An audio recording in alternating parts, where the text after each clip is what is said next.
tadi yang di question box dari Fahmawan, strategi apa yang dilakukan agar bisa mencapai merdeka finansial?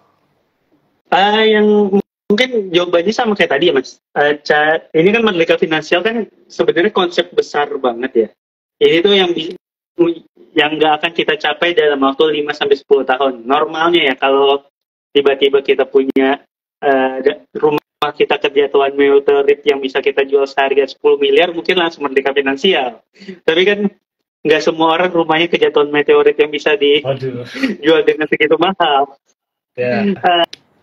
Ini kan konsep jangka panjang. Tadi pertanyaannya tipsnya gimana ya itu. Mulai dari sekarang kita harus membiasakan diri uang yang keluar harus lebih sedikit dibanding uang yang masuk. Dan saat kita pemasukannya bertambah, uang yang keluarnya sebisa mungkin pertambahannya tidak jauh lebih besar dibanding pertambahan uang masuknya. Jadi gaya hidupnya kalau naik boleh, tapi jangan naik-naik banget gitu. Naiknya juga harus bertahap. Karena yang paling susah dalam hidup adalah kalau gaya hidupnya udah segini diturunin jadi segini udah berat tuh Mas. Kayak udah biasa udah biasa makan tarset lagi cari. Mungkin simpelnya gini, kalau udah biasa makan di McD misalnya ya, kita anggap McD, makan sabana kan jadinya udah gak terlalu nikmat lagi. Waduh. Ya, gitu kali ya. Biasa high, tiba-tiba. Ya, biasa tinggi. Jadi memang tipsnya balik lagi sih teman-teman, memang pengeluaran harus lebih kecil daripada pemasukan. Kalau pahit-pahitnya pengeluaran kita agak sulit kita ngaturnya, maka kita gaspol lagi untuk income-nya. Iya. Kurang lebih gitu. Kalau misalnya nih pemasukan udah lebih banyak, jangan lupa di awal sisihkan, dan salah satunya kita bisa belajar dari Mas Yuda tadi juga, selain untuk kebutuhan masing-masing, kebutuhannya, terus Mas Yuda juga berinvestasi, salah satunya berinvestasi di saham dan juga di reksadana. Nah teman-teman bisa banget nih daftar sekarang untuk berinvestasi reksadana dengan kode referralnya yang di PIN, yaitu Yudakel. Nah, terus gini Mas Yuda. Terus Mas, tadi kan ngomongin soal pengeluaran harus lebih kecil dibanding pemasukan gitu ya. Semakin kecil pengeluaran dan semakin besar pemasukan kita, kan uang yang bisa kita investasikan jadinya kan jauh lebih banyak juga kan gitu. Jadi kalau tadi si Fahmawan nih Mas tadi namanya, si itu yang tadi nanya lewat question box bilang gimana tipsnya, ya udah, lu uang yang bisa diinvestasikan makin lama makin bertambah gitu. Betul banget. Terus ada pertanyaan nih dari Kak Priska. Setelah beberapa tahun terjun ke dunia pasar modal, menurut Kak Yuda berapa banyak sih orang-orang awam yang saat ini sudah mulai melek finansial dibanding sebelum pandemi? Terus kalau lebih tinggi, kira-kira kenapa tuh selain karena FOMO? Bisa dijawab. Kalau berapa banyak yang udah melek tuh sebenarnya kan secara persentase ada dari bursa ya. Kalau nggak salah dari 300 juta penduduk kita, 300 atau 200 ya, hampir 300 juta penduduk kita yang melek keuangan kan baru 11 juta Mas. Jadi kalau dibilang lebih banyak, iya lebih banyak, cuma masih jauh lebih banyak yang nggak paham gitu. Pertumbuhan dari sebelum pandemi itu seingat saya tuh cuma 5-6 juta. Sekarang udah 2 kali lipatnya, udah jauh lebih bagus. Terus tadi pertanyaan lanjutannya apa Mas? Kenapa tuh gitu? Selain karena FOMO, kira-kira kenapa? Buat saya pertama karena sekarang kalau lihat di sosial media dari tahun 2020 sampai tahun 2023 ini konten edukasi tentang keuangan itu jauh lebih banyak dibanding sebelumnya. Dan karena konten itu jauh lebih banyak dan konten-konten itu dikonsumsi oleh anak muda, akhirnya banyak yang orang tersadar gitu. Itu yang pertama, alasan pertama. Alasan keduanya, karena kayaknya udah banyak orang yang aware sama mereka nggak mau lagi membebani anaknya di kemudian hari, Mas. Karena kan waktu itu seingat saya, Ibu Sri Mulyani ya sempat ngomong 60% anak di Indonesia kan sandwich generation ya, 60% lebih malah. Kayaknya banyak anak muda yang udah tersadar, gue nggak pengen deh nanti anak gue punya tanggung jawab finansial buat diri gue di masa tua. Karena mereka udah sadar itu, akhirnya dari sekarang mereka udah menyiapkan uang untuk masa tuanya biar anaknya nggak perlu terbebani seperti dia muda gitu. Jadi kesadaran itu tuh karena dua hal itu kalau menurut saya, Mas. Pertama, konten di sosial media. Kedua, kesadaran karena banyak dari kita yang terjebak dalam kondisi sandwich generation. Wah, jadi itu ya jawabannya Mas Yuda. Pertama, sosial media yang udah banyak konten edukasi, dan juga karena keresahan atau ketakutan sandwich generation, jadi anak-anak muda sekarang sudah lebih aware atau mawas diri untuk merencanakan di masa depan. Nah, kebetulan banget nih teman-teman, jadi di Saya Kaya itu nggak cuma sekadar kita berinvestasi, tapi di sana kita juga bisa menetapkan impian kita. Misalnya teman-teman nih, tadi yang Mas sudah bahas ya kan, misalnya untuk dana pendidikan. Nah, di sana teman-teman bisa juga memilih impian dana pendidikan dengan pilihan reksadana dari tim Saya Kaya atau dari ahlinya. Dan selain itu di Saya Kaya, di aplikasi Saya Kaya juga punya fitur yang mana teman-teman bisa menentukan portofolionya sendiri nih. Jadi ketika kalian berinvestasi, terus misalnya mau gambar apa, atau misalnya kalian punya impian tertentu, kalian bisa ganti gambar itu dengan impian kalian sendiri. Terus tadi Mas Yuda juga mention nih tentang edukasi, investasi, dan sebagainya macamnya.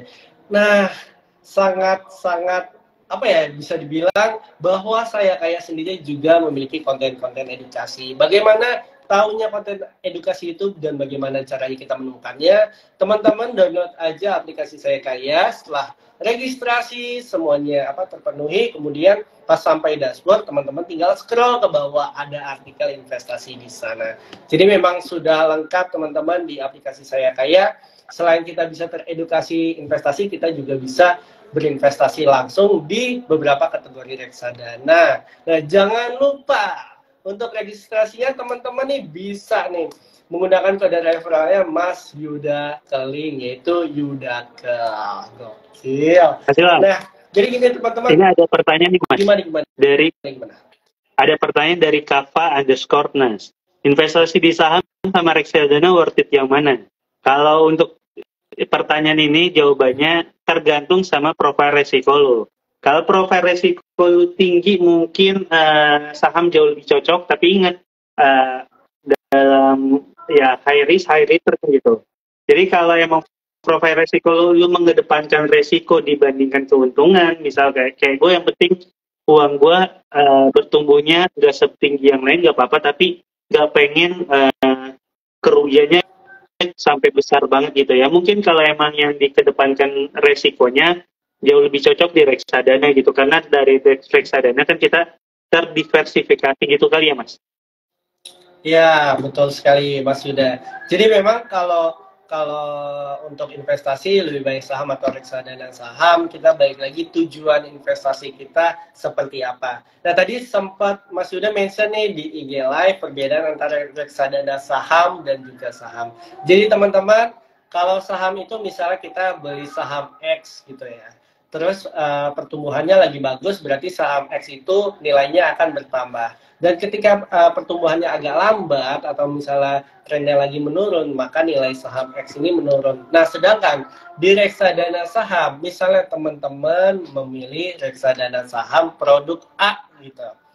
Terus di dalam reksadana saham produk A tersebut itu ada beberapa saham di dalamnya gitu. Jadi risiko teman-teman, risiko berpotensi mengalami kerugian teman-teman tuh berkurang dan minim gitu. Tapi memang kalau balik lagi, misalnya teman-teman ingin berinvestasi, tujuan finansial teman-teman jangka panjang tuh apa? Terus apakah saya konservatif? Konservatif itu lebih ke arah yang penting nggak apa-apa deh imbal hasilnya juga nggak terlalu tinggi, tapi risikonya sangat minim sekali. Kalau moderate itu setengah-setengah gitu. Dan kalau agresif itu teman-teman bisa menerima risiko yang cukup tinggi, tapi juga potensi imbal hasilnya tinggi. Kurang lebih gitu teman-teman. Jadi ada pertanyaan terakhir nih, Mas Yuda sudah di penghujung acara. Kira-kira ada tips nggak cara biar kita tetap konsisten frugal living dan meningkatkan kebiasaan kita dalam berinvestasi untuk mencapai tujuan finansial kita di masa depan?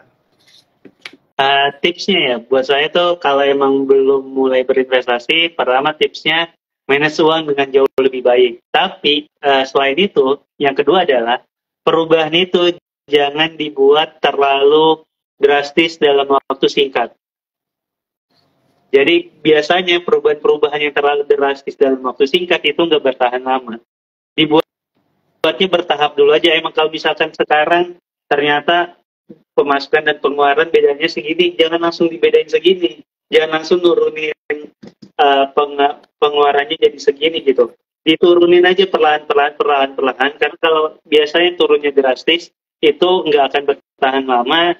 Padahal untuk mencapai tujuan-tujuan keuangan kita tuh butuh waktu yang panjang gitu. Jadi karena butuh waktu yang panjang, dibuat semuanya bertahap nggak masalah, walaupun penurunan sedikit demi sedikit itu jauh lebih baik kalau menurut saya jauh lebih baik dibanding langsung turun gitu, karena itu akan mengubah cara kita hidup, mengubah cara kita bergaul. Kan biasanya mungkin setiap minggu anggaplah ya seminggu 2 kali nongkrong di kafe. Kalau langsung tiba-tiba selama 1 bulan nggak nongkrong di kafe, nggak bergaul sama temen, kan nanti orang-orang juga bingung kayak ini teman kita kemana gitu ya. Mending dikurangi berat dari seminggu 2 kali jadi seminggu sekali, kayak gitu sih Mas. Itu tips yang pertama kali ya, mengubah gaya hidup secara bertahap, jangan terlalu drastis dalam waktu singkat. Yang kedua, sadarin pengeluaran kita dengan cara bisa dengan cara yang tadi Mas Ilham ngomongin, soal habis jajan chat di grup yang isinya kita sendiri. Karena balik lagi, boros itu bukan karena kita pengen boros, tapi lebih karena kita udah lupa jajannya udah berapa banyak gitu. Dengan kita sadar berapa uang yang kita keluarin, kayaknya kemungkinan besar kita akan jauh lebih gampang memanage uang dibanding sebelumnya. Yang ketiga, belajar menahan keinginan. Itu tuh udah ada penelitiannya yang penelitian Marshmallow itu, tau kan nih Mas? Marshmallow. Pernah dengar sih. Iya, jadi kalau nggak salah penelitiannya gitu, ada 2 anak kecil yang dikasih 2 marshmallow gitu, anggaplah masing-masing 2. Terus bilang kalau bisa tahan ya, jangan dimakan dulu 1 jam lagi, kalau nggak dimakan akan ditambahin marshmallow-nya lagi. Anak-anak yang berhasil menahan untuk nggak makan buat dapat marshmallow yang lebih banyak di 1 jam kemudian, setelah diteliti itu jauh lebih sukses dibanding orang-orang anak-anak yang langsung makan marshmallow-nya saat itu juga gitu. Jadi si menahan keinginan tidak impulsif tuh udah terbukti bikin secara penelitian itu bikin seseorang jauh lebih sukses dibandingkan orang-orang yang impulsif melakukan sesuatu. Keren banget Mas Yuda untuk tips-tipsnya. Jadi untuk teman-teman nih, jadi kalau tips dari Mas Yuda adalah yang pertama ya perubahan gaya hidup, jangan terlalu drastis, maksudnya jangan terlalu maksain zut gitu kali ya. Iya. Terus abis itu kita harus aware sama pengeluaran kita, bisa tadi dicatat dan sebagainya macamnya. Terus yang ketiga cerita marshmallow tadi juga kebetulan setelah saya ingat-ingat kayaknya pernah sih, ya pernah ada cerita kayak gitu. Nah ini tuh sangat sejalan sekali teman-teman, tadi yang berubah gaya hidup misalnya jangan drastis. Nah di aplikasi saya kayak ini, misalnya teman-teman ingin berinvestasi, kayak misalnya, oh ada ketertarikan nih untuk berinvestasi, tapi harus ngumpulin 1 juta dulu, 50 juta atau 100 juta. Nah teman-teman gak usah khawatir, teman-teman tadi Mas Yuda kan bilang pelan-pelan dulu. Nah di saya kayak ini teman-teman bisa berinvestasi mulai dari 10.000 saja. Jadi Iya guys. jadi misalnya nih teman-teman, oh gue ada nih duit 10.000. Nah terus teman-teman pengen kemana ya diinvestasikan. Kurang lebih gitu aja sih teman-teman untuk malam ini. Terima kasih banyak Mas Yuda Keling. Semoga lancar semua apa Iya Pak. yang direncanakan. Terima kasih Masih buat saya ada teman. satu tambahan nih Mas. Oke oke, Baru ingat. boleh boleh boleh boleh. Tadi Mas Ilham ngomong investasi bisa mulai dari 10.000 ya. Ini Betul. pasti banyak yang mikir. Kalau gue investasi 10.000, kapan gue bisa tercapai tujuan finansialnya? Percaya kalau kita nggak membiaskan diri dari sekarang, saat nanti kita udah punya banyak uang, kita juga nggak akan terbiasa berinvestasi gitu. Jadi investasi itu, yang penting itu buat saya bukan berapa banyak jumlah uangnya, tapi mulai membiasakan dirinya dulu aja. Kalau sekarang bisanya 10.000, ya udah 10.000 terus aja gitu. Nantinya kemampuan kita bertambah karena kebiasaannya udah punya kebiasaan baik berinvestasinya, ya kita akan investasinya jauh bertambah juga gitu. Setuju sih sama Mas Yuda. Jadi memang kita apa ya gali kebiasaan kita semakin terbiasa untuk frugal living. Jadi untuk mencapai tujuan finansialnya akan semakin lebih cepat dan efektif. Oke Mas Yuda, terima kasih banyak untuk kolaborasinya malam ini.